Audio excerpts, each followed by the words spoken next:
Assalamualaikum. Hai Kak, gimana nih kabarnya? Semoga semua dalam keadaan sehat dan tetap semangat. Pada video pembelajaran kali ini, kita akan belajar tentang Khulafaur Rasyidin. Nah, untuk tahu lebih jelasnya, simak videonya sampai selesai ya. Tujuan pembelajaran kali ini yang pertama, siswa mampu meyakini bahwa setiap muslim memiliki kewajiban berdakwah seperti yang dilakukan oleh Khulafaur Rasyidin.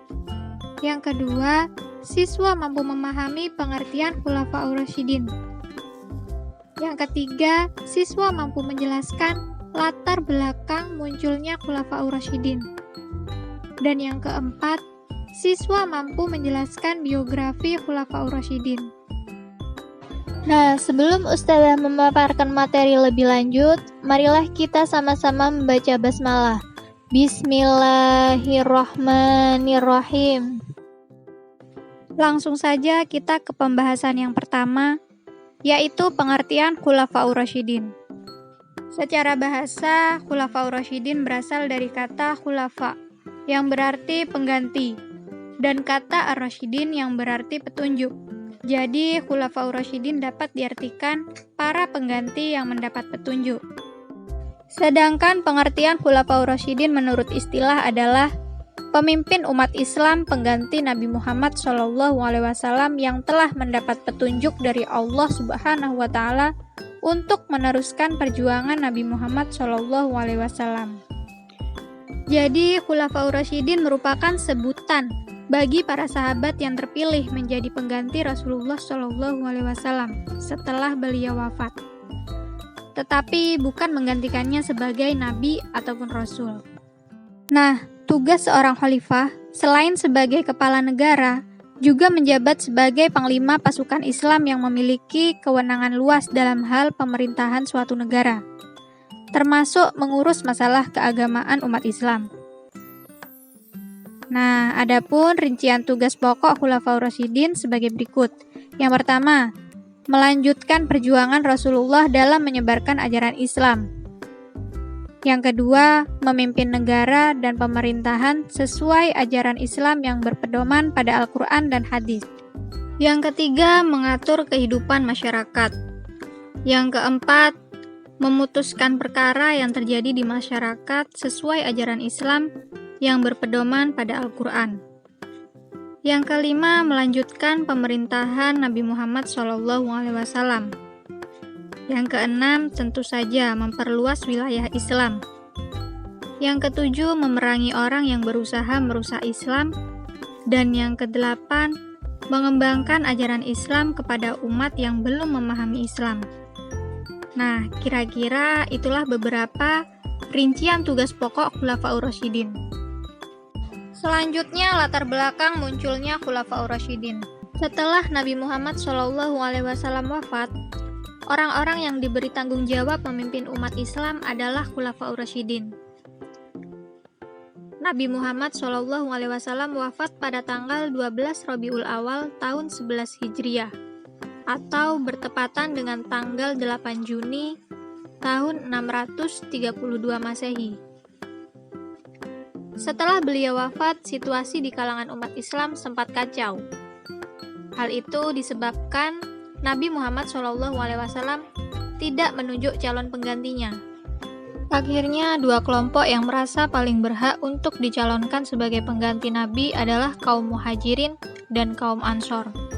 Kaum Muhajirin menunjuk Abu Bakar As-Siddiq sebagai kandidat pemimpin umat Islam setelah wafatnya Rasulullah SAW. Dengan alasan kaum Muhajirin adalah pengikut pertama dan berjuang sejak awal dengan Rasulullah SAW. Sementara itu, Abu Bakar As-Siddiq adalah orang yang ditunjuk menggantikan imam sholat 5 waktu selama Rasulullah SAW sakit. Jadi mereka merasa paling berhak. Di sisi lain, kaum Ansor merasa paling berhak karena Islam dapat berkembang dan mengalami masa kejayaan setelah Rasulullah hijrah ke Madinah. Mereka mencalonkan Sa'ad bin Ubadah sebagai kandidat pemimpin umat Islam. Nah, namun perselisihan tersebut dapat diselesaikan secara damai oleh Umar bin Khattab. Khulafaur Rasyidin terdiri dari 4 sahabat Rasulullah SAW, yaitu Abu Bakar As-Siddiq, Umar bin Khattab, Utsman bin Affan, dan Ali bin Abi Thalib. Kita mulai mengenal biografi Abu Bakar As-Siddiq. Abu Bakar menjadi khalifah selama kurang lebih 2 tahun, 3 bulan 11 hari, yaitu tahun 11 sampai 13 Hijriah. Abu Bakar merupakan sosok khalifah yang berakhlak mulia. Beliau juga dikenal sebagai seorang dermawan yang rela menyerahkan seluruh hartanya untuk dakwah Rasulullah SAW. Dan beliau juga termasuk As-Sabiqunal Awalun atau orang pertama yang masuk Islam. Abu Bakar diangkat berdasarkan musyawarah antara kaum Muhajirin dan Ansor secara mufakat. Nama lengkap Abu Bakar adalah Abdullah bin Utsman bin Amr bin Ka'ab bin Sa'ad bin Taim bin Murrah bin Ka'ab bin Lu'ay bin Ghalib bin Fir al-Quraisy al-Taimi. Nah, Abu Bakar lahir di kota Mekah pada tahun 573 Masehi dari keturunan Bani Tamim. Sebelum masuk Islam, Abu Bakar bernama Abdul Ka'bah atau Abdul Ka'ab. Kemudian setelah masuk Islam, beliau diganti oleh Nabi menjadi Abdullah bin Abi Quhafah At-Tamimi. Ayah Abu Bakar bernama Utsman bin Umar atau dikenal juga dengan nama Abu Quhafah. Abu Bakar merupakan sahabat Nabi Muhammad SAW sejak kecil. Mereka sering menggembala kambing bersama dan juga sama-sama tumbuh menjadi pedagang yang ahli.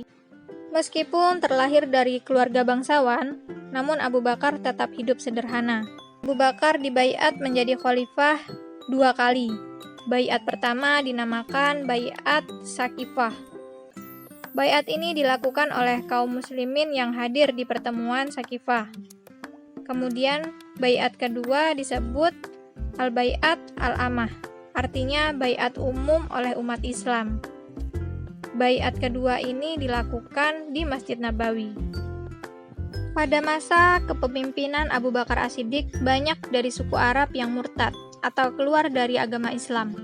Nah, penyebab kemurtadan mereka secara garis besar dibagi menjadi 2 kelompok. Kelompok pertama adalah mereka yang murtad dengan tidak mau melaksanakan syariat Islam, yaitu tidak mau membayar zakat. Lalu kelompok kedua yaitu mereka yang menolak ajaran agama Islam seluruhnya dan muncul di tengah-tengah mereka beberapa pendusta yang mengaku sebagai nabi. Jadi pada masa kepemimpinan Abu Bakar ini banyak sekali muncul nabi palsu. Beberapa nabi palsu tersebut antara lain Tulaihah al-Asadi, Saja'ah binti al-Haris, Musailamah al-Kadzab, dan Aswad al-Anasi. Meskipun masa pemerintahan Abu Bakar terbilang singkat, namun banyak prestasi yang telah dicapainya. Usaha dan prestasi tersebut antara lain memerangi kaum murtad dan nabi palsu. Kemudian kodifikasi Al-Quran atau pengumpulan mushaf Al-Quran, perluasan wilayah Islam, mendirikan Baitul Mal, dan mengirim pasukan-pasukan dengan niat dakwah ke seluruh pelosok negeri. Khalifah Abu Bakar meninggal dunia pada tanggal 23 Jumadil Akhir tahun 13 Hijriah atau 634 Masehi pada usia yang ke-63 tahun. Setelah lebih kurang selama 15 hari lamanya berbaring di tempat tidur karena sakit dan sempat mewasiatkan agar Umar dapat menggantikan sepeninggalnya. Beliau dimakamkan di dekat makam Rasulullah SAW, yaitu di Masjid Nabawi, Madinah. Alhamdulillah, sekian dulu pemaparan materi dari Ustazah. Semoga apa yang saya sampaikan dapat dipahami dengan mudah. Untuk tugas kali ini, jelaskan pendapat kalian alasan bahwa Abu Bakar As-Siddiq layak menjadi khalifah sepeninggal Rasulullah SAW. Tulis soal dan jawaban di buku tulis SKI, kemudian foto dan kirim hasilnya melalui Google Classroom. Jangan lupa dikirimkan hari ini juga. Semoga bermanfaat dan sampai jumpa. Wassalamualaikum warahmatullahi wabarakatuh.